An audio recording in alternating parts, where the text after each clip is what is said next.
Well, let's start with the developing story surrounding Florian Wirtz, and the process of him formally becoming a Liverpool player has moved a step closer. Michael, has it not today? Bring us up to date. Absolutely, yes. It is moving closer, and he's expected to have his medical on Friday. And he's going to fly into the UK later this week, and those tests will be done around Friday. And he's coming back from his well-earned pre-season, post-season holiday.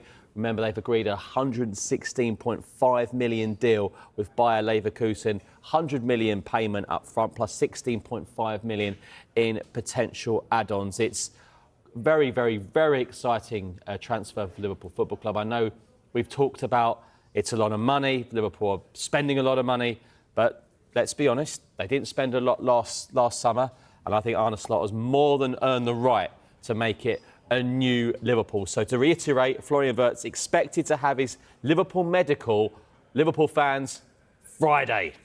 And Mark, given, it's a big financial deal, and so often in these cases, these become sagas, don't they? They go on for weeks and weeks, and we're talking about them for the whole of the summer window. And given the fact they've beaten off Manchester City and Bayern Munich to sign Wirtz, it seems, this process seems to have been relatively seamless.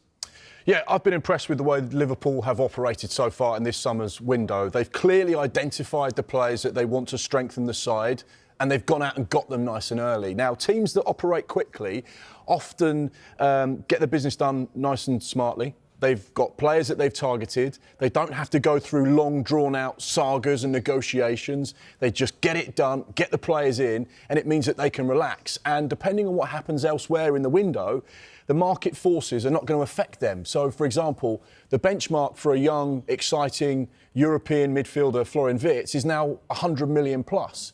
Now, if you're going to sign a player right now, but you're looking at that going, well, Liverpool have paid that, so this is what we want, then you're in trouble. Whereas Liverpool have just gone and paid what they're comfortable paying. There are a lot of add-ons, and that's important to point out. The 16.5 million that are in add-ons are dependent on Liverpool's success. So if Liverpool can win multiple trophies and Florian Wirtz is at the heart of it, therefore Liverpool don't mind paying that extra money to buy a Leverkusen. What you've got at Liverpool now is a really good trio of people at the top of the ship. Arne Slot, the head coach, Michael Edwards representing FSG, and Richard Hughes, the sporting director. Now, I remember Michael Edwards, I actually applied to work for him when he was an analyst, the head analyst at Portsmouth under Harry Redknapp. Yeah. Incidentally, I didn't get the job, but he's been in football a long time. Richard Hughes played in the Premier League, 15 years experience as a sporting director at Bournemouth from League One right the way through to the Premier League. And Arne Slot, an experienced head coach as well. So you've got people that are all on the same page. Liverpool are incredibly well run. They're very targeted with the business they want to do. Yes, they didn't do anything last summer, but they knew that what they had in the building was a good benchmark to go from. They knew that Jurgen Klopp had left a successful squad, lots of talented youngsters, and some real quality at the highest level there. They've just allowed that to develop. Now they've got a real idea about where they can improve, and that's exactly what they've done at the start of this window. How differently life could have turned out if you've got the job at Portsmouth, eh? I might not be sat here. Fair loss, fair loss. Well, you won't be, will you? No. Well, listen, earlier on we got a bit more on Wirtz. We spoke to the European football expert, Kevin Hatchard, and he told us that Liverpool fans can expect a player who can deal with the pressure of what is such a huge transfer fee. Yeah, I do think he can deal with the pressure because he's dealt with that kind of expectation since he burst onto the scene. He was seen as a rising star in German football, and he started delivering pretty much from the get-go. He became the youngest ever scorer in Bundesliga history at the time when he scored at 17 against Bayern, so already rising to the big occasion.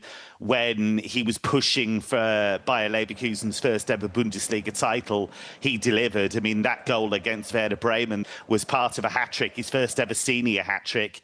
And that was the game that clinched the title for Bayer Leverkusen. So when the pressure's on, he tends to deliver, he tends to step up. So there's nothing in his history that would suggest that he'd be really worried or nervous about making this move.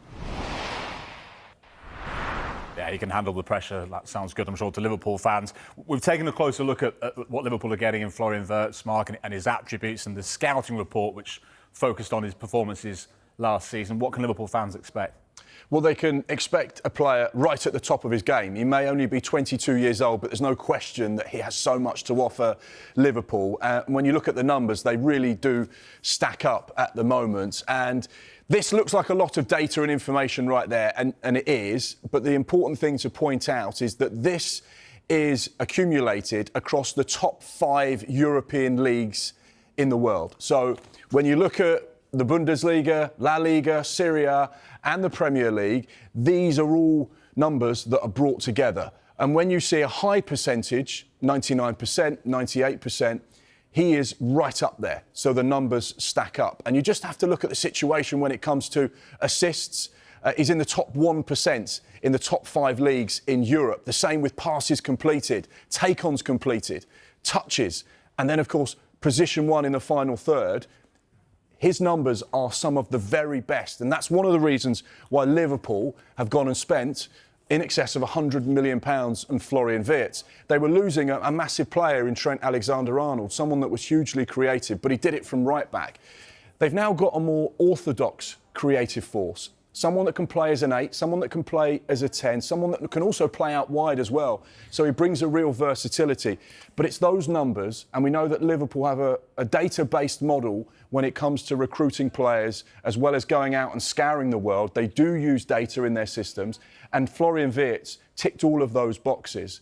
They've got someone who has good numbers, got good potential, fills the gap that they currently have, and I think it's his technical ability, his vision, his creativity. Those are the key things that Richard Hughes would have identified as to this is the man we need. This is someone that can really change the dynamic of our attack, because Liverpool are going to play a large number of games. They're going to be in the Champions League, we know that. They're also going to play in cup competitions, and they're probably going to go deep into a lot of these cup competitions. So they're going to need a vast array of talent. He will fit in without question to that attack. I cannot wait to see him. And you just have to listen to some of those Bundesliga experts. We heard from Kevin Hatchard there. We've spoken to Florian Plettenberg from Sky Germany. Every single person talks about this man glowingly. They clearly feel he's got so much to offer. And I think he will, without question, be one of the leading forces, not just at Liverpool, but in European football for many years to come. And I think that's where Liverpool have put their money, and they've just gone, this is the right man. When you look at the statistics there, obviously the Liverpool players he's going to be compared to now, Jules. Yeah. Well, because that's the thing, isn't it? I mean, look at these attackers they've already got. You know, it's a title-winning side, and you know we know about the ability of all these players. So you talk about him being adaptable, and you're sure he will fit in. But do Liverpool have to change to accommodate him? I think Liverpool will certainly have a plan in place. You don't spend 100+ million on one player for him to be shoehorned into a setup. You're going to bring him in and go, right, how can we get the best out of you? We need to redesign our attacking force because you are going to be a key part of it. You know what Mo Salah does? Hangs out on the right-hand side, wants to cut infield, wants to score goals, can do all the things that you want. He's one of those dynamic players that will bring that Liverpool attack to life. But this will just add a different dynamic, and I think that's where he'll be so intriguing as to what he'll bring. They've obviously watched a number of players. They've looked at various options. And without question, he was the best. And a lot of people say, well, this is just Liverpool chucking loads of money at a player that may or may not be very good. Well, the data certainly suggests he's the real deal. Liverpool don't very often go and spend huge chunks of money on one player, but it is something that they have done in the past. When they recognise someone that is going to completely transform that team, they'll go and get him regardless of the price. You saw it with Virgil van Dijk, £75 million. You saw it with the goalkeeper, Alisson, £70+ million. At the time, those were expensive deals. They were big money transfers, but Liverpool backed the head coach, backed their recruitment team and said, right, that person is going to completely improve what we do in that particular area of the pitch. And this is very similar. Obviously, since Virgil and Alisson were signed, the finances have changed and they've got bigger. So therefore, it looks like an eye-watering sum of money, but actually it's in keeping with what FSG have done in the past. They find the right player, he's going to improve the team, let's go and get him.